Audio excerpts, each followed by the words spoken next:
So if the whole point of text game is to get dates, then I should probably teach you how to do dates successfully. So here are my pointers on how to have your dates actually lead to sex, ideally, right? At the very least, have them lead to second dates and etc. But ideally, you do want to be leading to sex. I'll give you a little bit of my own personal history, which is at first when I started doing dates, I was absolutely terrible at them. I didn't know what I was doing. And then I started getting better and better, and eventually I started getting second dates, and then I started having sex on second and third dates. As I've gotten better and better and better, what's actually happened is I actually have more sex on dates in general, right? Like a higher percentage of girls I go on date with, I end up sleeping with.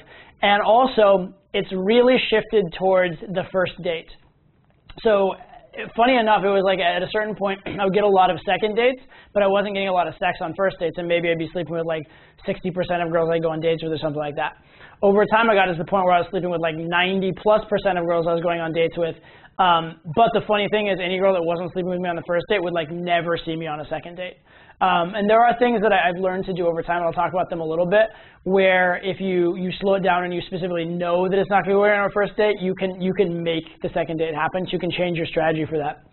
But I really do think that escalation on a date is key. Look, if the girl's taken time out of her day and she's put aside that you are her priority for that evening, that's a pretty big commitment on her part. Add to that, ideally she's come to you, we'll talk about that, and you know, she clearly is bought in, she clearly likes you. Also, she's all by herself, there's no friends there to judge her, no one to like think that she's slutty. I mean, most of the typical obstacles to having sex are gone, right? That's the beauty of a date. Also, you guys have kind of agreed that you like each other. So if you set things up and play it right, you should be having sex on a large portion of your dates over time. If at first you're just, you know, you're new to dating and just getting a second date's a big deal, just getting a kiss is a big deal, we can work with that as well. But understand the ultimate goal is dates should lead to sex. Understand that.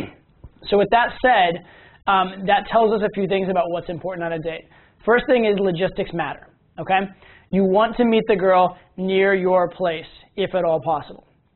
If the place that you're meeting the girl is a walking distance to your place, it's going to be very, very easy, relatively, to get her back to your place, to get her to an intimate setting, to get her where something physical can actually happen.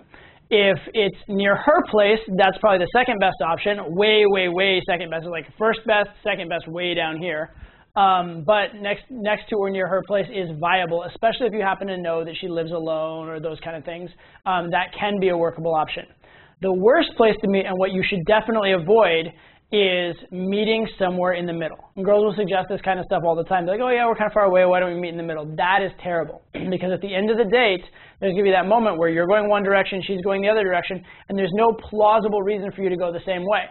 Because look, if you had a good time, why wouldn't you just see her for a second date and do something then, right? So there's no logical reason for you to go home with her or her to go home with you. And for the girl, if there's no logical reason, then that if she goes with you, that means she's a slut, right? It means that she wanted it to happen, or she was too easy or something like that. So you want to avoid those situations, all right? Near your house is the best by a tremendous amount, or your apartment, whatever your place. Near her place is okay in some circumstances. In the middle is to be avoided. The only time I would take a date in the middle is if it's a situation where it's like the only possible way I can meet up with her, and also like I'm leaving town and it's just like I need to build that bridge and go for a future date. If it's a date where I'm looking to actually have sex on the date, which is the vast majority of my dates, I don't want to meet in the middle. In fact, I'll turn down some dates where it's meet in the middle to try and schedule for a better time when she's actually free or whatever. Okay, so that's very, very important. Next thing within the scope that dates should lead to sex is I want a good time window. I don't want a time window where the girl's meeting me at 7 and then she has some other plan at 8, like meeting with friends at 8. I don't want to be multitasked, and I want time to get to know the girl and time to let the interaction build, okay?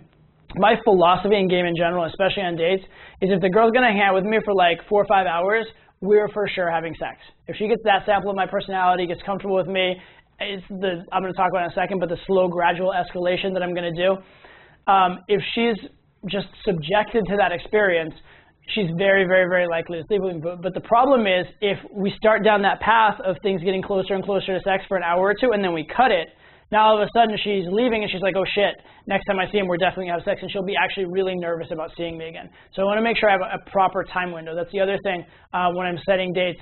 I want to do dates early enough at work. So for example, if the date's on a weekday and I know she works at like 9 a.m., I don't want to set like an 11 o'clock date because she's going to have to get up early in the morning. And by the time she's making that do I stay over or do I get up decision, you've only been hanging out for like an hour, so she's not fully bought in. If instead you met her at 5 p.m. or 6 p.m., and by the time it's getting to 11 or 12, you've had that 4 or 5 hours, she's really into you, she's pretty well like down to have sex with you, then at that point, you have a lot more leverage and things can go a lot better. So I want to make sure I have a good time window.